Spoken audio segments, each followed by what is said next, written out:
والجماعة جماعة الحق والهدى والسنة هم السلفيون.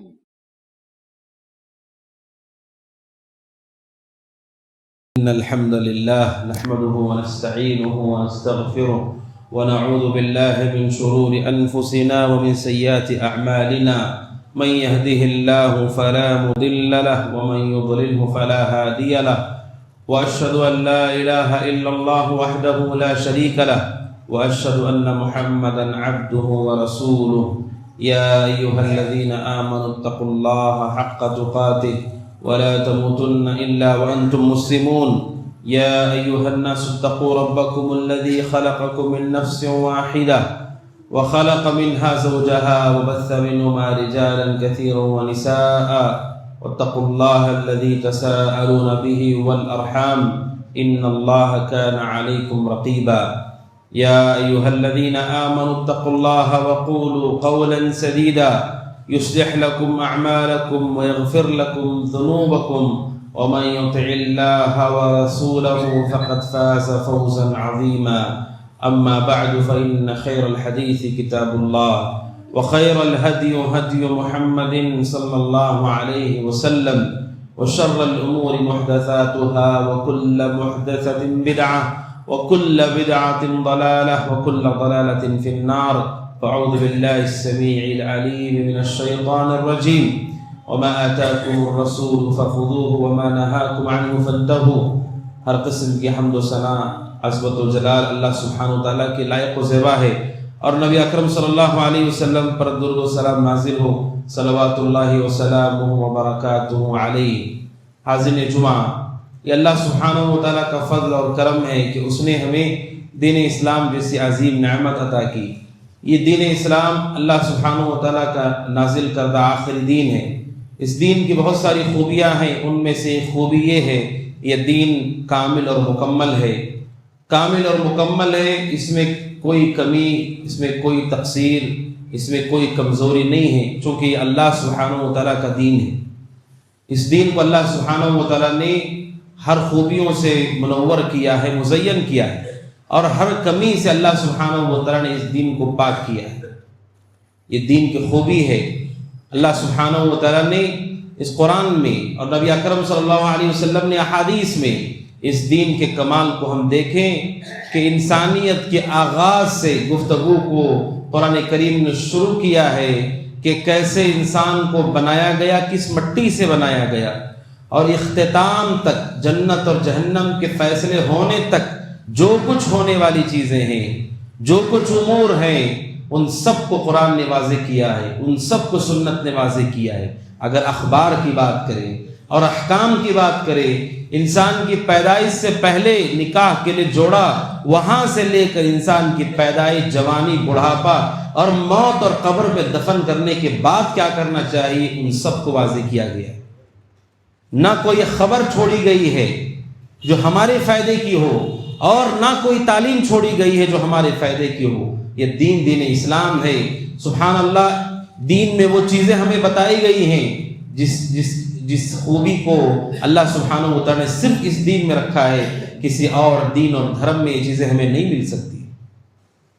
اس کا تقاضا کیا ہے؟ اس کا تقاضا یہ ہے، جب ساری چیزیں ہماری شریعت، ہمارے دین میں موجود ہیں، مومن کو چاہیے کہ وہ ان تعلیمات پر فخر محسوس کرے، خوشی محسوس کرے، اور اسے اختیار کرنے کو اپنی عزت سمجھے. یہ کامل دین، اللہ سبحانہ و تعالیٰ کہتا ہے فَبِذَلِكَ فَلْيَفْرَحُوا. لوگوں کو چاہیے کہ وہ اس پر خوش ہوں. ہمیں خوش ہونا چاہیے کہ اللہ نے ہمیں یہ دین اور یہ دولت عطا کی ہے، اور اس دولت پر استقامت اختیار کرے، اس نعمت پر. اور ایک چیز ہے جس سے شریعت نے سختی سے منع کیا ہے، وہ ایک کفار اور مشرکین کی مشابہت نہ اختیار کرے.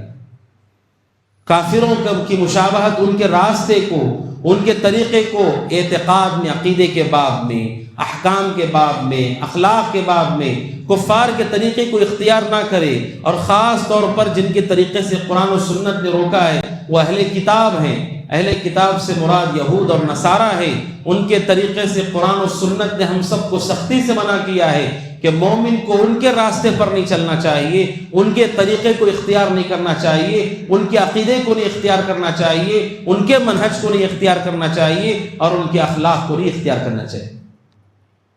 اس لیے کہ جب آپ دین کو کامل مانتے ہیں، پھر وہ کون سی کمی رہ گئی جس کی وجہ سے ایک مسلمان کفار و مشرکین کی مشابہت اختیار کرتا ہے، ان کے طریقے کو لیتا ہے، ان کے عقیدے کو لیتا ہے، ان کے اخلاق کو، ان کی تہذیبوں کو اختیار کرتا ہے؟ دین میں کون سی کمی ہے جس کی وجہ سے ہمیں وہاں جانے کی ضرورت ہے؟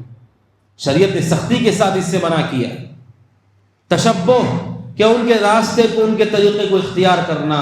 پیارے رسول نے کہا، ابو داؤد کی حدیث ہے، حضرت عبداللہ بن عمر رضی اللہ عنہما فرماتے ہیں، اللہ کے نبی نے فرمایا علیہ الصلوۃ والسلام، من تشبہ بقوم فہو منہم، کہ جو جس قوم کی مشابہت اختیار کرتا ہے وہ انہی میں سے ہو جاتا ہے۔ اس حدیث کا ظاہر یہ بتاتا ہے کہ جو کفار کے راستے کو اختیار کرتا ہے وہ بھی انہی کی طرح ہے۔ حدیث کا ظاہر تو یہی ہے کہ یہ کفر ہے اللہ کے ساتھ، جو کافروں کے طریقے پر ہے وہ انہی کی طرح ہوتا ہے۔ علماء کہتے ہیں کم از کم درجہ یہ ہے کہ یہ شدید حرام ہے، ورنہ حدیث کا لفظ تو ظاہری بتاتا ہے کہ جو جس کے راستے پر ہے وہ انہی میں سے ہے، وہ کافر ہے تو کرنے والا کیا ہوگا؟ لیکن علماء کہتے ہیں کم از کم آپ احتیاط سے بھی بات کریں تو تشبہ کا حکم، ان کی مشابہت کا کم از کم حکم یہ ہے کہ بدترین حرام جرم، ان کے راستے کو، ان کے اخلاق کو، ان کے کردار کو، ان کے تہذیب کو اختیار کرنا، یہ کم از کم درجہ یہ ہے کہ شدید حرام۔ اللہ سبحانہ و تعالیٰ نے اس دین کو مکمل کیا اور ہمیں تعلیمات دی ہیں، جن تعلیمات سے دنیا و اخروی ہماری نجات اللہ سبحانہ و تعالیٰ نے رکھی ہے۔ لہٰذا مومن اس راستے کو اختیار کرے جو اللہ سبحانہ و تعالیٰ کا راستہ ہے، جو رسول اکرم صلی اللہ علیہ وسلم کا بتایا ہوا راستہ ہے۔ وہ کفار اور مشرکین کی مشابہت سے اجتناب کرے۔ کیوں؟ کیونکہ جو مشابہت ہوتی ہے، چھوٹی چیزوں میں مشابہت کیوں نہ ہو، مشابہت جس کی اختیار کی جاتی ہے اس کا اثر انسان اپنی زندگی میں محسوس کرتا ہے۔ ظاہری طور پر آدمی جو چیز مشابہت میں اختیار کرتا ہے اس کا اثر باطن پر بھی ہوتا ہے۔ جو چھوٹی موٹی چیزوں میں کفار کی مشابہت کرتے ہیں، دھیرے دھیرے اس کا اثر ان کے دل پر پڑتا ہے۔ اس کی چھوٹی سی مثال آپ دیکھیں، اگر کسی مرد کو عورت کا لباس پہنا دیا جائے، اس نے عورت کی مشابہت کی اور اس لباس کو پہننے کی وجہ سے اس کے دل پر گہرا اثر ہوتا ہے۔ اگر کسی عام انسان کو کسی پولیس آفیسر کا لباس پہنا دو، اس پر اس لباس کا اثر ہوتا ہے۔ انسان ایسے ہی ہے، کسی چیز کی مشابہت وہ کرتا ہے جو وہ نہیں ہے تو اس کا اثر اس کے اوپر محسوس ہوتا ہے۔ اسی طرح ہم اہل ایمان مسلمان ہیں، جب کفار کے طریقے کو اختیار کرتے ہیں اس کا اثر ہمارے ایمان پر ضرور ہوتا ہے۔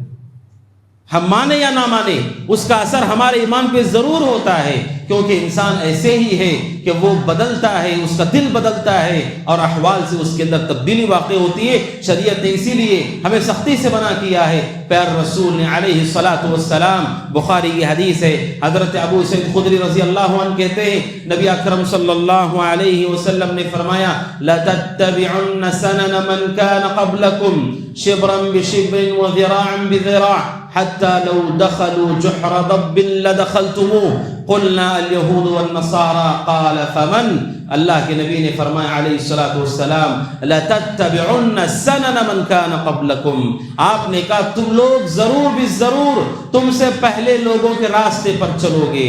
آپ نے کہا شبرم بشبر وذراعا بذراع، ایک ایک بالشت تم اپنے پیچھے گزری ہوئی قوموں کے راستوں پر چلو گے، شبرم بشبر ایک ایک بالش، اور ذراعا بذراع ایک ایک ہاتھ ان کے راستے پر چلو گے۔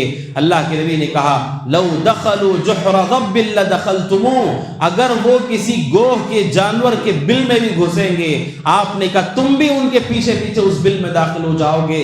صحابہ نے کہا قلنا یا رسول اللہ، اللہ کے رسول کیا آپ کی مراد ان لوگوں سے یہود و نصارہ ہے؟ کیا امت اسلام یہود و نصارہ کے پیچھے چلے گی؟ اللہ کے نبی نے کہا فمن، آپ نے کہا اگر یہودی اور نصرانی نہیں ہے تو پھر وہ کون ہے؟ یعنی اللہ کے نبی نے کہا میرے کہنے کا مقصود وہی ہے کہ یہ امت یہود و نصارہ کی روش پر چلے گی اور ایسے ان کے راستے پر چلے گی کہ اگر وہ جانور کے بل میں بھی چلے جائیں تو مسلمان ان کی پیروی کرتے کرتے اس بل میں بھی داخل ہو جائیں گے۔ اتنی شدت کے ساتھ یہود و نصارہ کی تقلید ہوگی، مشابہت ہوگی ان کے راستوں کی۔ اب سوچئے رسول نے پوری زندگی یہود و نصارہ کی مخالفت کی اور صحابہ کو آپ نے مخالفت کا حکم دیا۔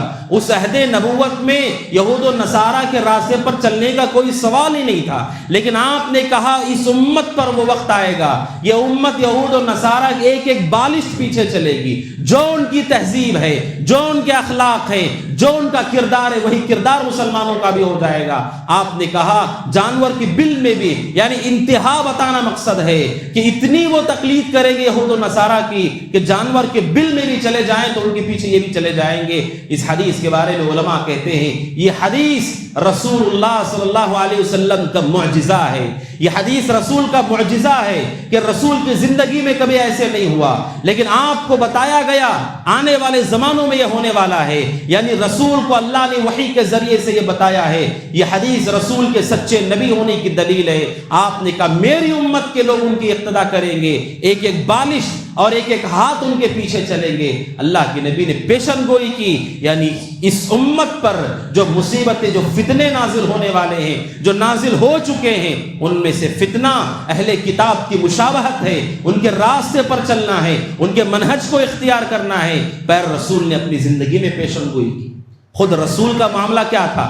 آپ نے ہمیشہ ان کی مخالفت کی، یہود و نصارہ کی مخالفت کی ہے۔ ہمارا دین ہمارے لیے کافی ہے، اسی میں ہماری عزت ہے، اسی میں ہماری شان ہے، اسی میں ہماری نجات ہے، ہمیں کسی اور طریقے کی ضرورت نہیں ہے۔ ہو سکتا ہے کہ وقتی طور پر وہ غالب ہو ہم پر، ہو سکتا ہے ان کے پاس دنیاوی اسباب ہو، مال ہو، ترقی ہو، ٹیکنالوجی ہو، لیکن دین اسلام ہمارا کامل و مکمل دین ہے، اس میں ہماری نجات ہے۔ ہمیں اس تہذیب کی کوئی ضرورت نہیں، ان اخلاق کی کوئی ضرورت نہیں ہے۔ اللہ کے نبی علیہ الصلوۃ والسلام پوری زندگی ان کی مخالفت کرتے، حتیٰ کہ صحیح مسلم کی حدیث ہے، یہود کا معاملہ یہ تھا کہ عورت کے جب خصوصی دن ہوتے تھے، ماہواری کے دن، یہود ان دنوں میں عورت کو ناپاک سمجھتے تھے، اسی لیے عورت کے قریب نہیں، اس کو دور بھگا دیا کرتے تھے، نہ اس کے ساتھ بیٹھتے تھے، نہ اس کے ساتھ کھانا کھاتے تھے، اور اس کے ساتھ بہت برا سلوک کرتے تھے۔ جب عورت کے ماہواری کے دن ہوں، جو مخصوص ایام ہر مہینہ عورت کو ہوتے ہیں، رسول اکرم صلی اللہ علیہ وسلم نے سے صحابہ نے پوچھا اللہ کے نبی یہود اپنی عورتوں کے ساتھ ایسا سلوک کرتے ہیں؟ اللہ سبحانہ وتعالی نے قرآن مجید کی آیت نازل کی، یسألونک عن المحیض قل هو اذى فاعتزلوا النساء في المحیض۔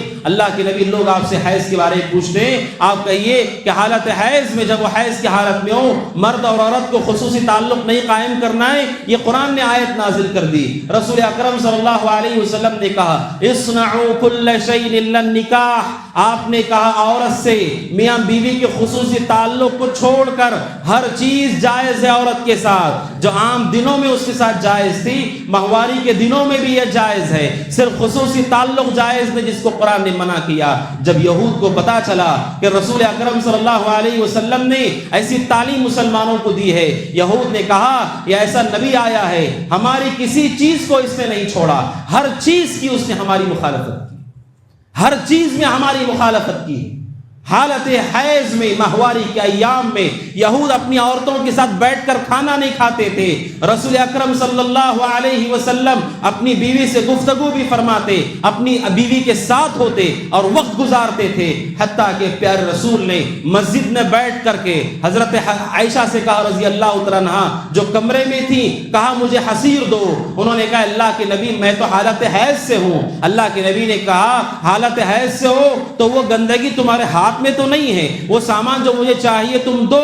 حضرت عائشہ نے اٹھا کر کے اللہ کے نبی کو دیا اور آپ نے اس سامان کو لیا۔ یہ نبی اکرم صلی اللہ علیہ وسلم نے، یہود نے خود اعتراف کیا کہ رسول نے ہر چیز میں ان کی مخالفت کی، کوئی چیز آپ نے نہیں چھوڑی جس میں آپ نے ان کی مخالفت نہ کی۔ سحری کے بارے میں آپ نے کیا کہا؟ صحیح مسلم کی حدیث ہے، آپ نے کہا فصل ما بین صیامنا، آپ نے کہا ہمارے اور یہود و نصارہ کے روزوں کے درمیان فرق کرنے والی چیز سحری ہے۔ آپ نے کہا سحری کھاؤ، اگرچہ کہ پانی کا گھونٹ ہی صحیح، لیکن سحری کو نہ چھوڑو، کیونکہ وہ ہمارے اور اہل کتاب کے روزوں میں فرق کرنے والی چیز ہے۔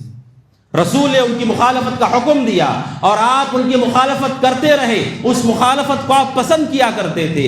کیوں؟ کیونکہ گمراہی کا راستہ ہے، کیونکہ آپ ان کی دو چار چیزوں میں مشابہت اختیار کریں گے، دھیرے دھیرے پورے ایمان پر خوف ہے کہ دھیرے دھیرے پورے اسلام پر آدمی کو شک ہو جائے گا۔ رسول نے ہر چیز میں مخالفت کی۔ آپ جانتے ہیں محرم کا جو روزہ ہوتا ہے، محرم کا جو روزہ ہوتا ہے 10 تاریخ کا روزہ، یہودی بھی روزہ رکھتے تھے، رسول اکرم صلی اللہ علیہ وسلم نے خود بھی روزہ رکھا، صحابہ کو بھی روزہ رکھنے کا حکم دیا کہ جس دن اللہ سبحانہ و تعالیٰ نے حضرت موسیٰ کو فرعون سے نجات دی اللہ کے شکر کے طور پر، لیکن پیارے رسول نے کہا لئن بقیت الی قابل لاصومن التاسع، چونکہ یہودی بھی 10 تاریخ کو روزہ رکھتے تھے، آپ نے کہا اگر اگلے سال تک میں زندہ رہا میں 10 تاریخ کے ساتھ 9 تاریخ کا بھی روزہ رکھوں گا، ان کی مخالفت کرو۔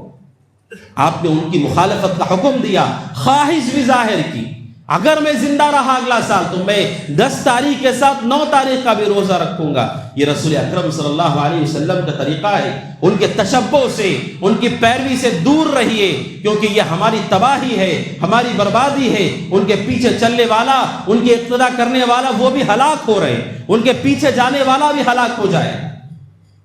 لیکن آج امت اسلام جن فتنوں سے دوچار ہے، یہود و نصارہ کی اقتدا ہے، ان کی پیروی ہے، مسلمانوں میں جو اخلاق ہے، جو تہذیب ہے، جو اعتقاد ہے، عقیدے سے آپ گفتگو کی شروعات کیجئے۔ قبروں کی تعظیم یہ اہل کتاب کا طریقہ ہے، غلو یہ اہل کتاب کا طریقہ ہے، اپنے علماء کو رب بنانا یہ اہل کتاب کا طریقہ ہے، اہل کتاب کا طریقہ ہے بے حیائی اور بدکاری کا۔ اور یہی آپ مسلمانوں میں آج آپ دیکھ رہے ہیں کہ جو تہذیب مسلمانوں کی بدلتی جا رہی ہے، مسلمانوں میں جو فحاشی عام ہو رہی ہے، جو تہذیب بدل رہی ہے، یہود و نصارہ کی اقتدا ہے۔ یہ فلمیں اور یہ جو تہذیب اور لٹریچر ہمیں پڑھایا جا رہا ہے، ہمیں سکھایا جا رہا ہے، زنا کے راستے کو آسان کیا جا رہا ہے، بدکاری کے راستے کو آسان کیا جا رہا ہے، لوگوں کو شراب کی طرف مائل کیا جا رہا ہے، نشے کی طرف لوگوں کو مائل کیا جا رہا ہے، ماں باپ کا نافرمان انہیں بنایا جا رہا ہے، لوگوں کو بغاوت کی طرف ابھارا جا رہا ہے۔ یہ ساری تہذیب یہود و نصارہ کی تہذیب ہے۔ اور عیدوں کی بات آپ کریں کہ جتنے تہوار آپ مناتے ہیں،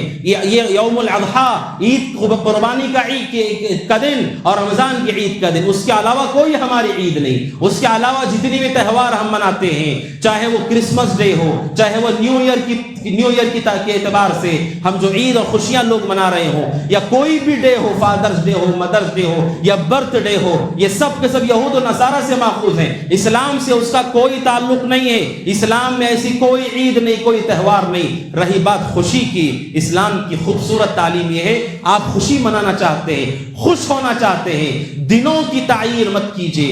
اللہ نے آپ کو مال دیا ہے، آپ بھی خوش ہونا چاہتے ہیں، گھر والوں کو خوش کرنا چاہتے ہیں، آپ کیک کھانا چاہتے ہیں، مٹھائی کھانا چاہتے ہیں، کسی بھی دن اللہ نے آپ کو مال کی وسعت دی، جائیے خود بھی کھائیے، دوسروں کو بھی کھلائیے، خوش ہو جائیے۔ لیکن خوشی منانے کے لیے بھی ان کی تہذیب کا انتظار کرو کہ ان لوگوں نے جو دن طے کیا ہے اسی دن ہم خوشی منائیں گے۔ اس سے بڑھ کر اندھی تقلید کیا ہو سکتی ہے کہ خوشی منانے میں ان کی غلامی کی جاتی ہے، کہ ماں کے ساتھ خوشی و خوشگوار لمحات گزارنے کے لیے مدرس ڈے کا انتظار، بیوی شوہر کے ساتھ خوشی منانے کے لیے اپنی اینیورسری کا انتظار کرتا ہے، بچوں کے ساتھ خوشی منانے کے لیے برتھ ڈے کا انتظار کرتا ہے۔ یہ کس قدر گمراہی ہے کہ ہمیں اپنے خوشی منانے میں بھی آزادی نہیں، کہ اس میں بھی ان کی تقلید کی جاتی ہے۔ اور افسوس کی بات ہے کہ لوگ فخر مناتے ہیں، فخر سمجھتے ہیں، شان سمجھتے ہیں کہ ہم برتھ ڈے مناتے ہیں، اینیورسری مناتے ہیں، ہم ہیپی نیو ایئر کرتے ہیں، ہم کرسمس ڈے مناتے ہیں، ہم فلاں ڈے مناتے ہیں، فخر کرتے ہیں۔ افسوس ہے ان کے پھینکے ہوئے نوالے کو آپ کھاتے ہیں اور اس پر فخر بھی آپ کو ہوتا ہے۔ رسول اکرم صلی اللہ علیہ وسلم نے مثال دی کہ وہ گوہ کے بل میں بھی جاؤ گے تو تم ان کے پیچھے جاؤ گے۔ ہماری تہذیب، ہماری ثقافت، ہمارے دین، اس پر ہمیں عزت، اس پر ہمیں شان ہونی چاہیے تھی۔ ہم خوشی مناتے ہیں اللہ سبحانہ و تعالیٰ کی رضا کے لیے، اور ہمارے لیے شریعت نے آسانی کر رکھی ہے، ہم دنوں کے پابند نہیں۔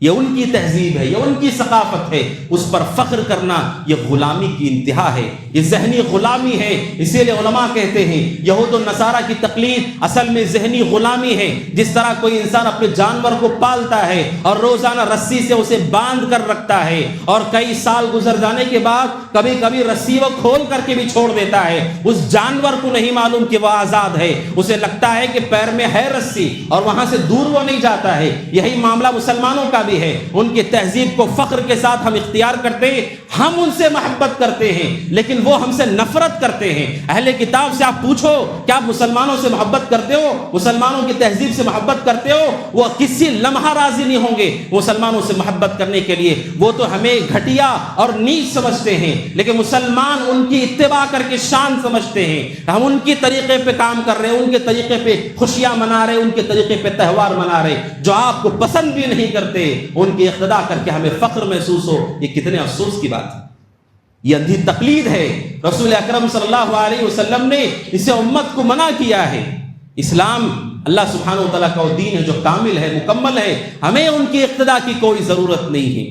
خوشی منانی ہے، خوشی منائیے جب آپ چاہیں، خوشی منائیے۔ گھومنا چاہتے جب آپ چاہیں گھومنے جائیے، حلال اور مباح چیزوں کو اختیار کیجیے، کوئی ممانعت نہیں ہے، لیکن اس کے لیے بھی ان کی ہم غلامی کریں، یہ افسوسناک ہے اور انتہائی خطرناک بھی ہے، انتہائی خطرناک ہے۔ سوشل میڈیا کے اس دور میں اور فلموں کے اس دور میں، جبکہ ہر آدمی اپنے موبائل پر ایسی چیزیں دیکھتا ہے اور دیکھ دیکھ کر اس کے دل میں ان کی تعظیم ہو جاتی ہے، اور ایسی تعظیم نعوذ باللہ لباس بھی پہنتا ہے تو ان کے طریقے پہ لباس پہنتا ہے، بال بھی رکھتا ہے ان کے طریقے پر بال رکھتا ہے، گھر بھی بناتا ہے ان کے طریقے پہ گھر بناتا ہے۔ افسوس ہے کہ ہمارے دین کے ساتھ ہم نے کیا کیا کہ ہمیں بال رکھنے میں بھی کفار کو دیکھنا پڑتا ہے، وہ جو بال رکھتا ہے وہ ہم بال رکھتے ہیں۔ اور یہ بچوں کے اندر، ابھی برسوں کی بات ہے، ایک جگہ پر بال کٹوانے کے لیے بیٹھا تھا میں، چھوٹا سا بچہ، اس کی عمر 4 سال سے زائد نہیں ہوگی، وہ بچہ داخل ہوا، اس کی ماں بھی اس کے ساتھ کھڑی ہے، اور وہ بچہ جو زبان سے صاف طریقے سے لفظ بول نہیں پا رہا تھا،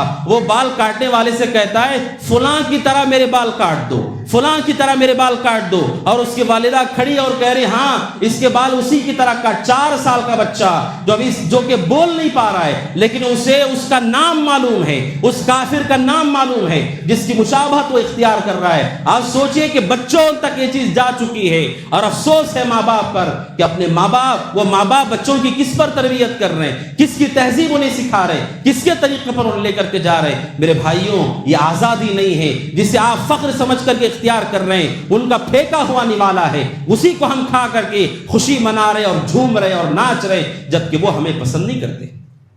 لہذا مسلمان کو چاہیے ہم عزت محسوس کریں دین سے۔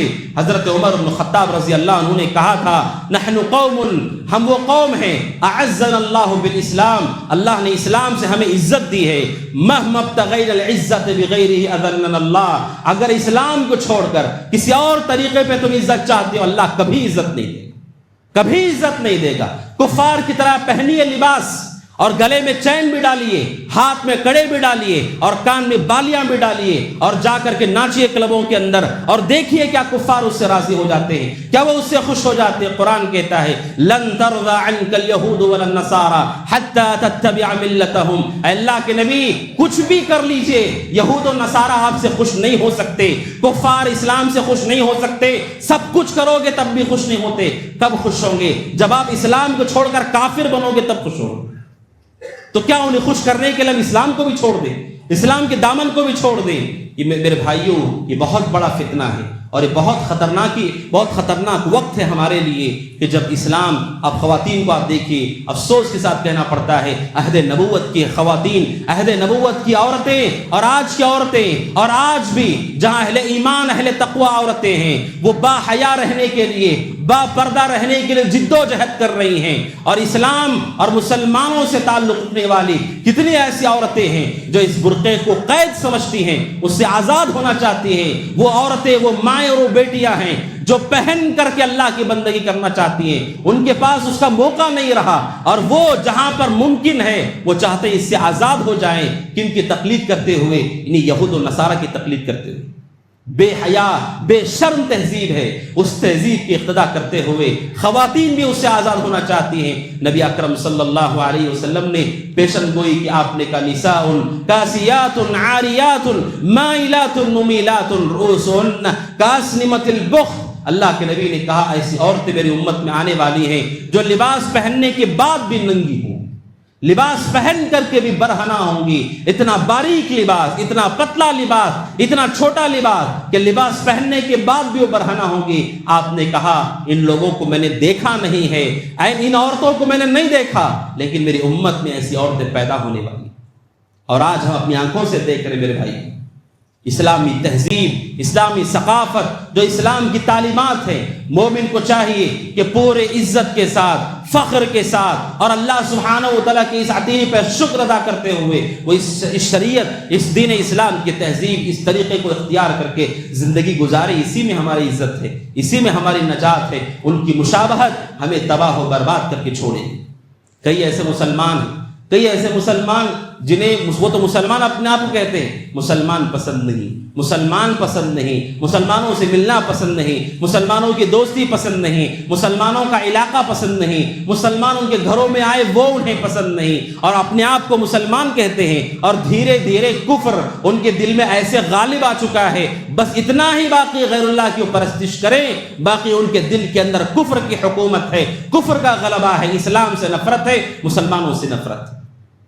میرے بھائیوں، ضرورت ہے نبی اکرم صلی اللہ علیہ وسلم نے جس چیز سے امت کو ڈرایا ہم اس چیز کو پہچانیں. نبی اکرم صلی اللہ علیہ وسلم کی صحابی حضرت عمر بن خطاب رضی اللہ تعالیٰ عنہ ایک مرتبہ تورات کا ایک ورقہ پڑھ رہے تھے. نبی اکرم صلی اللہ علیہ وسلم نے دیکھا آپ کا چہرہ لال ہو گیا، سرخ ہو گیا، یعنی اب غضبناک ہو گئے. آپ نے کہا امتہوکون یا ابن الخطاب، آپ نے کہا اے عمر بن خطاب میرے ہوتے ہوئے اب متہوکون تم اس میں لگو گے. آپ نے کہا لقد جئتکم بہا بیضاء نقیہ، آپ نے کہا میں تمہارے پاس بالکل واضح دین لے کر کے آیا ہوں، صاف اور شفاف دین لے کر کے آیا ہوں. آپ نے تورات نہیں، آپ نے آگے بڑھ کر کے کہا، آپ نے کہا لو بدا لکم موسیٰ، اگر آپ نے کہا موسیٰ بھی زندہ ہو کر کے آ جائے اور تم موسیٰ کے پیچھے چلو اور مجھے چھوڑ دو گے تو تم گمراہ ہو جاؤ گے. جب موسیٰ علیہ السلام رسول کے آنے کے بعد ان کی اتباع اور ان کی پیروی نہیں ہو سکتی ہے تو پھر آپ سوچیے یہود، نصارہ، کفار جو شرک کی نجاستوں میں ہیں، ان کی تہذیب، ان کے طریقے کو ہم کیسے اختیار کریں؟ جب موسیٰ علیہ السلام کے بارے میں آپ نے کہا میرے آنے کے بعد اگر موسیٰ کے پیچھے بھی جاؤ گے اور مجھے چھوڑ دو گے تو گمراہ ہو جاؤ. میرے بھائیوں، یہ جو تہذیب ہے، یہ تہذیب اسلام کی تہذیب، یہ بالکل واضح، شفاف، خوبصورت، حیا سے بھرپور اور فطرت پر باقی یہ تہذیب ہے. اور جن ملکوں کے اندر جن کی تہذیب کو ہم اختیار کرتے ہیں، حقیقت دیکھیے کہ ان کی تہذیب اور ان کا تمدن کس درجے میں پہنچا ہوا ہے. ایسے حالات ہو چکے ہیں کہ ماں باپ اکیلے زندگی گزارنے پر مجبور ہیں، کوئی ان کے ساتھ رہنے والا نہیں، ان کی کوئی اولاد ان کے ساتھ رہنے والی نہیں، اور اولاد کو آپ دیکھیں بغیر نکاح کے وہ ہیں، اور اولاد بھی ان کی ہو چکی ہے اور وہ لڑکا چھوڑ کر چلا گیا اور وہ اولاد ہے، اس اولاد کی پرورش کرنے کا کوئی راستہ نہیں، اور نشے اور شراب میں اس میں دھت ہو کر کے راستوں میں پڑے ہوئے کمزور لوگ. یہ انسان کیا ہمارے لیے اسوہ ہیں؟ کیا یہ انسان ہمارے رہنما ہیں؟ اس دین کو دیکھیں، سبحان اللہ، یہ دین ہمیں کہتا ہے ماں باپ کی عزت کرو، اولاد کی تربیت کرو، رشتہ داروں پہ خرچ کرو، عام غریبوں پہ بھی خرچ کرو، تعاون کرو، بیماروں کی عیادت کرو، جنازوں میں شریک ہو، اللہ کے گھروں کو آؤ، علم دین حاصل کرو، ایک دوسرے سے تعلق کو مضبوط کرو. اتنی اچھی تہذیب، اتنا اچھا دین، یہ چھوڑ کر کے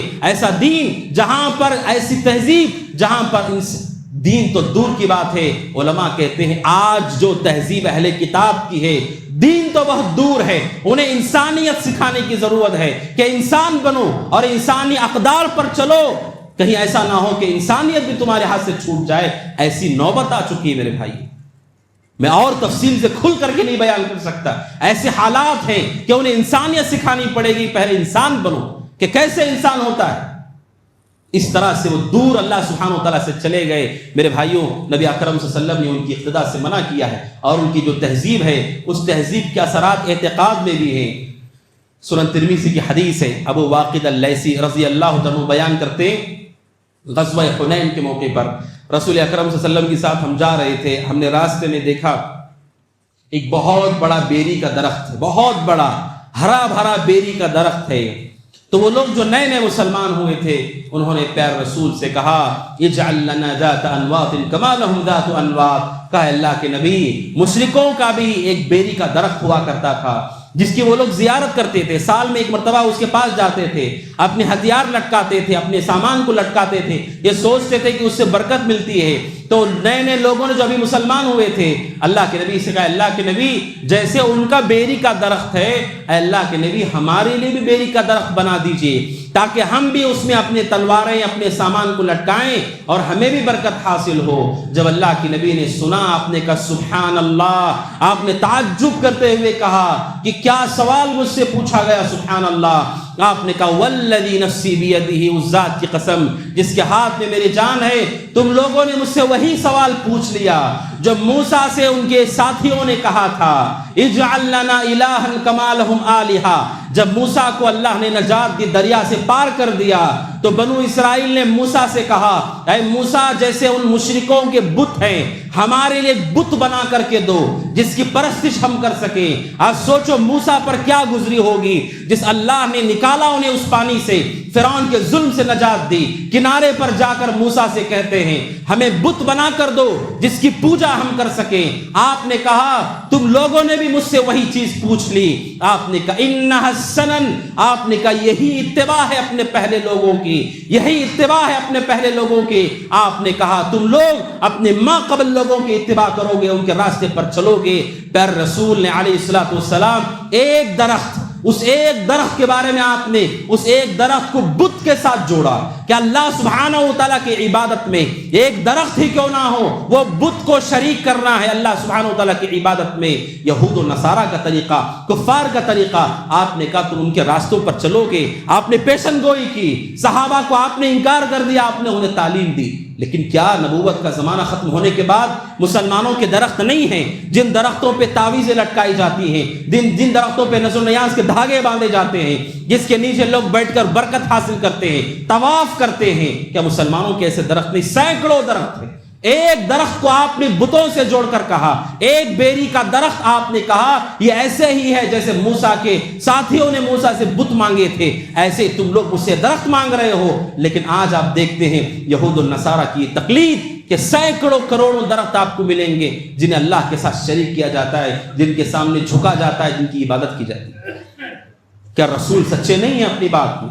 اور افسوس ہمارے اوپر ہے کہ ہم نے ان کی، کفار کی، مشرکین کی اقتدا کی۔ اسی لیے آج آپ دیکھتے ہیں مسلمان ہوتے ہوئے کفار و مشرکین پر کے مذہب پر بنی ہوئی چیزیں، ان کی عبادتوں پر بنی ہوئی چیزیں، جس میں ان کے معبودوں کو زندہ دکھایا جاتا ہے، جو کہ انسانوں کا کام ہے، زندہ دکھایا جاتا ہے، اور اس میں بہت ساری چیزیں کرتا ہوا دکھایا جاتا ہے۔ ایسی فلمیں، ایسی ویڈیوز، ایسی چیزیں مسلمان دیکھتے ہیں، اپنے بچوں کو دکھاتے ہیں، کہانی سمجھ کر کے دکھاتے ہیں۔ آپ کو نہیں معلوم آپ کتنا بڑا جرم کر رہے ہیں، اللہ کے پاس آپ دوہرا آپ کو حساب دینا ہوگا۔ آپ نے تربیت بھی غلط کی اور شرک کے مظاہر کو آپ گھر میں ہونے دے رہے ہیں۔ ایک توحید پرست کی غیرت یہ ہوتی ہے، شرکیہ مظاہر سے گزرتا ہے، اس کا کلیجہ پھٹتا ہے کہ ایسی جگہ پر ہمیں کہ اللہ کے ساتھ شرک کیا جاتا ہے، افسوس کے ساتھ وہاں سے گزرتا ہے۔ اور آج ایمانی غیرت اور توحید کی غیرت کہاں ہمارے پاس؟ ایسی چیزوں کو دیکھتے ہیں جس میں جھوٹے معبود کسی کو زندہ کرتے ہوئے نظر آتے ہیں، جھوٹے معبود کسی کو طاقت دیتے ہوئے نظر آتے ہیں۔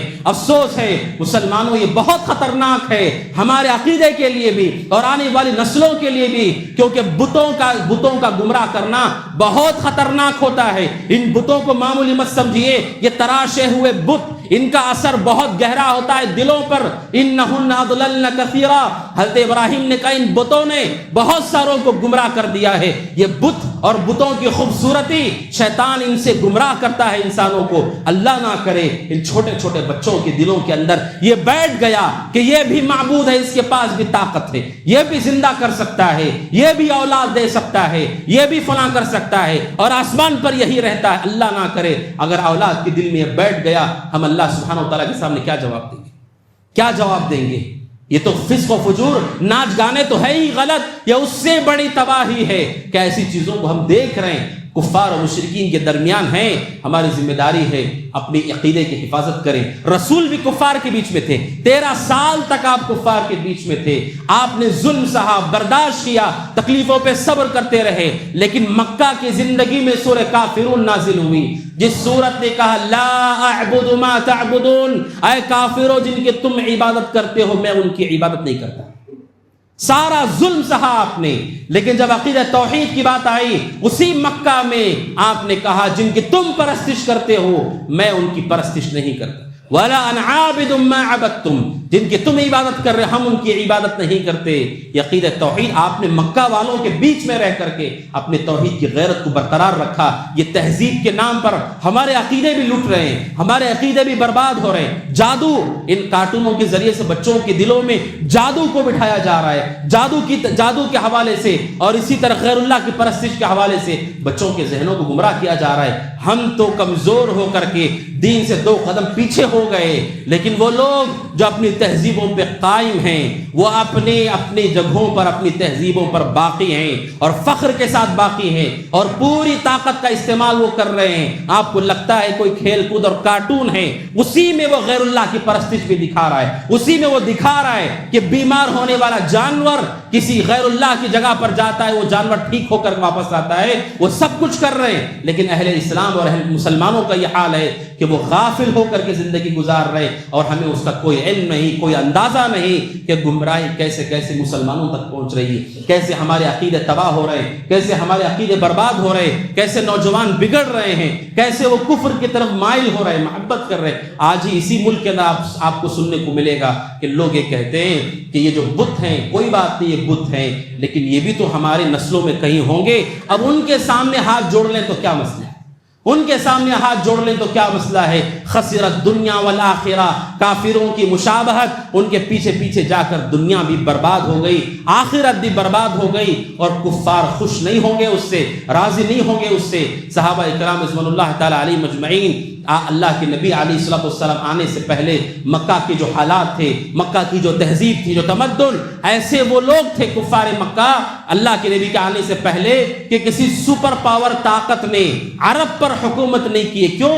کیونکہ انہیں لگتا تھا ان بدوؤں کے پیچھے جانے کی کوئی ضرورت نہیں، اتنا انہیں گیا گزرا سمجھتے تھے کہ سپر پاور طاقتیں روم اور فارس ہوتے ہوئے عربوں پر انہوں نے حملے نہیں کیے، انہیں غلام نہیں بنایا، کیونکہ وہ سمجھتے تھے اتنے گئے گزرے ہیں، یہ 50 سال تک ایک رسی کے لیے لڑتے ہیں، ان کی اتنی خراب تہذیب ہے، اسی لیے انہوں نے چھوڑ دیا تھا ان کے حال پر انہیں۔ آپ سوچئے انہی صحرا نشینوں کو، انہی بدوؤں کو جب رسول اکرم صلی اللہ علیہ وسلم کی بعثت ہوئی، آپ کا دین نازل ہوا، اللہ سبحانہ و تعالیٰ نے اس دین کے ذریعے سے کیسے انہیں بدل دیا، ان کے عقیدے کو، ان کے اعمال، ان کی تہذیب، ان کے آداب اور اخلاق کو، سبحان اللہ، پوری دنیا تک اسلام اپنے اخلاق کے ساتھ پہنچا، اپنی تہذیب کے ساتھ پہنچا اور شان و شوکت کے ساتھ کھڑا رہا۔ انہی بدوؤں، انہی صحرا نشینوں نے اللہ کے دین کو کونے کونے تک پہنچایا اور بتایا کہ زندگی کیسے گزارنی ہے، اخلاق کیا ہے، آداب کیا ہے۔ آج افسوس ہے اقوال ذری بھی کافروں کے ہم لیتے ہیں، فلاں پروفیسر نے، نصرانی نے فلاں بات کے غم میں ایسے کرنا چاہیے، کسی کو جیتنے کے لیے ایسا کرنا چاہیے، زندگی میں کامیاب ہونے کے لیے ایسا کرنا چاہیے۔ اتنی غلامی ہے کہ اقوال ذری اچھی باتوں کے لیے بھی ان کے محتاج بن گئے مسلمان۔